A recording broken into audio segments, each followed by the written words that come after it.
What's up mga maganda at mga pogi? Sinasabi nila kapag mahal ninyo ang isa't isa, kakayanin ninyo ang lahat.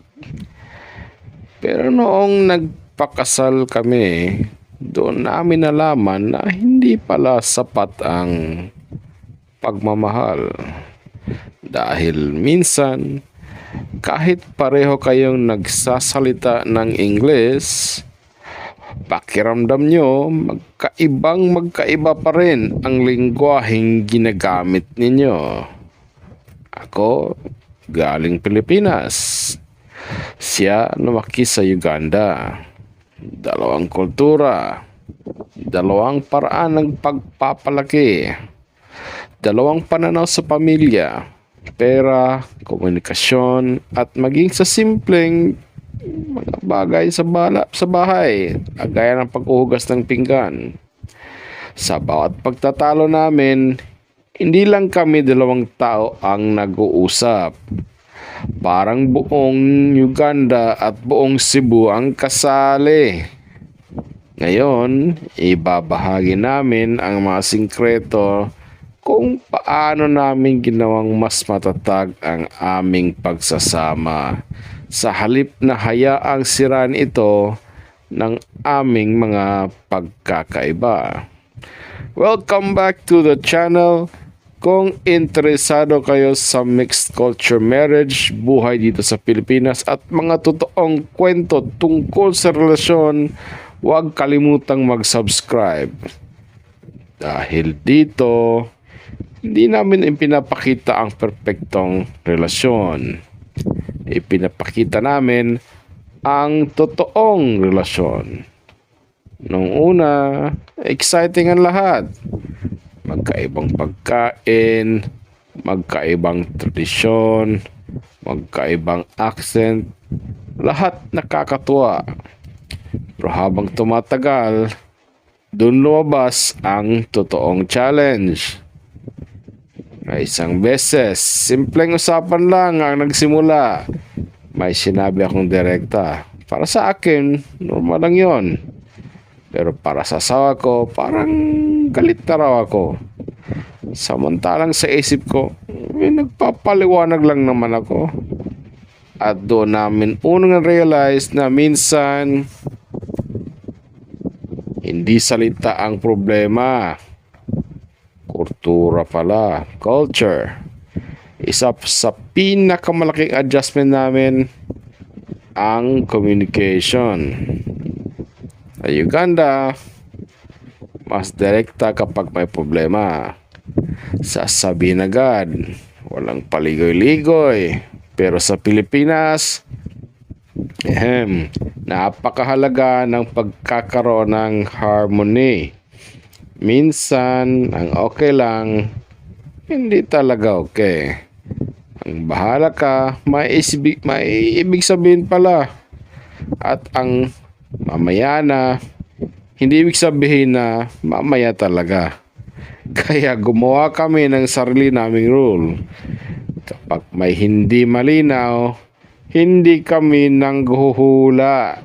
Nagtatanong kami, ano ba talagang ibig mong sabihin? Ano ang nararamdaman mo? Hindi ako nag-a-assume.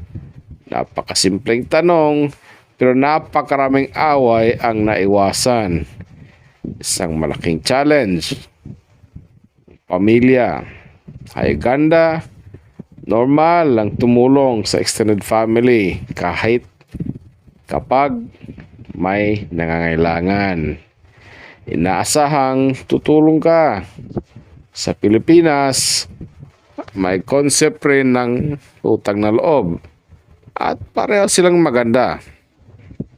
Pero kapag hindi niyo napag-usapan bilang mag-asawa, pwede itong maging dahilan ng tampuhan. Kaya nagkaroon kami ng kasunduan.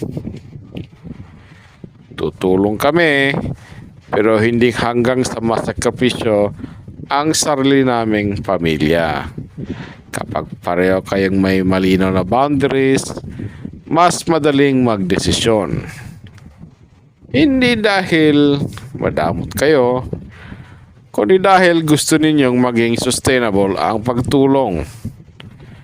Nakakatawa, pero ang dami naming naging diskusyon tungkol sa pagkain.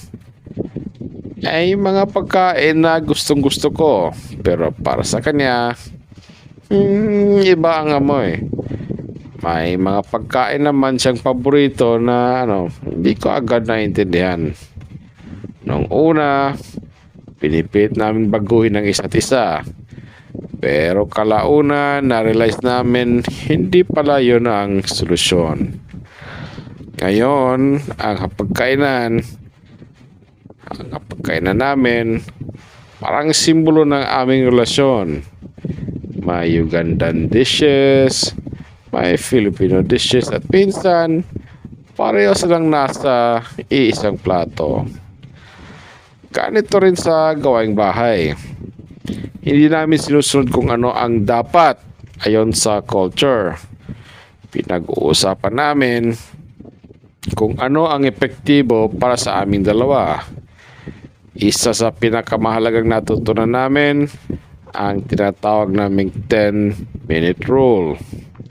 Kapag may mainit na usapan, hindi muna kami agad nagtatalo. Sa unang 10 minuto, ipinapaliwanag muna namin ang cultural background ng nararamdaman namin. Halimbawa, ganito ako magsalita dahil ganito ang kinalakihan ko. O kaya sa pamilya namin, ang ibig sabihin kapag tahimik ng isang tao ay ganito. Kapag naintindihan mo ang pinanggagalingan ng asawa mo, mas kaunti ang paghusga, mas maraming empathy, mas mabilis ang solusyon sa pagdaan ng panahon. Na-realize namin, hindi namin kailangang piliin kung Ugandan ba o Pilipinas. Pwede pala kaming gumawa ng sarili naming culture. Kinukuha namin ang magagandang bahagi ng bawat tradisyon at iniiwan namin ang mga ugaling alam naming makakasakit sa aming relasyon. At ito ang tinatawag naming ang aming third culture. Isang tahanan na hindi nakabase sa kung saan kami ipinanganak, kundi sa kung anong klaseng pamilya ang gusto naming buuin. Kung may isang bagay kaming gustong iwan sa iyo ngayon, ito yon. Hindi red flag ang cultural differences. Hindi rin sila sumpa. Isa lamang silang imbitasyon para mas maintindihan ninyo ang isa't isa. Dahil ang tunay na pagmamahal, hindi yung pareho kayo ng pananaw, kundi yung handa kayong matuto ng bagong paraan ng pagmamahal araw-araw habang buhay. Kung ikaw ay nasa isang intercultural relationship o mixed nationality marriage, gusto naming marinig ang inyong kwento. Ano ang pinakamalaking cultural differences na kinailangan ninyong pag-usapan bilang mag-asawa? Ibahagi ito sa comments. Baka ang karanasan mo ang makakatulong sa ibang couple sa dumaraan sa parehong sitwasyon. Kung nagustuhan mo ang video na ito, huwag kalimutang mag-like, mag-subscribe at i-share sa mga kaibigan mong nasa international mixed relationship. Maraming salamat sa panonood. Hanggang sa susunod nating kwentuhan. Ingat po kayo.